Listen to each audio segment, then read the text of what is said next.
আসসালামু আলাইকুম প্রিয় দর্শক, আবৃত্তি করছি কবি জীবনানন্দ দাশের আমি যদি হতাম।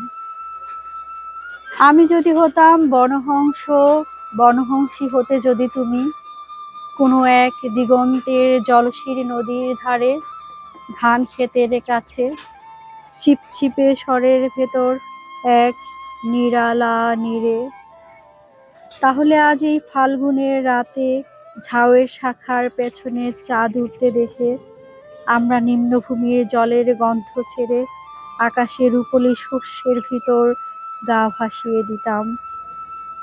তোমার পাখনায় আমার পালক, আমার পাখনায় তোমার রক্তের স্পন্দন, নীল আকাশে খয়ের সোনালি ফুলের মতো অজস্র তারা, শিরীষে বনের সবুজ রোমশ নীরে সোনার ডিমের মতো ফাল্গুনের চাঁদ, হয়তো গুলির শব্দ, আমাদের তির্যক গতিস্রোত, আমাদের পাখায় পিস্টনের উল্লাস, আমাদের কণ্ঠে উত্তর হাওয়ার গান, হয়তো গুলির শব্দ আবার, আমাদের স্তব্ধতা, আমাদের শান্তি।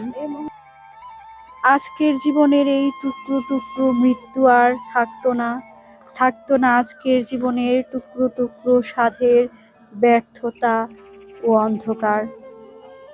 আমি যদি বনহংস হতাম, বনহংসী হতে যদি তুমি কোনো এক দিগন্তের জলশীর নদীর ধারে, ধান ক্ষেতের কাছে। ধন্যবাদ।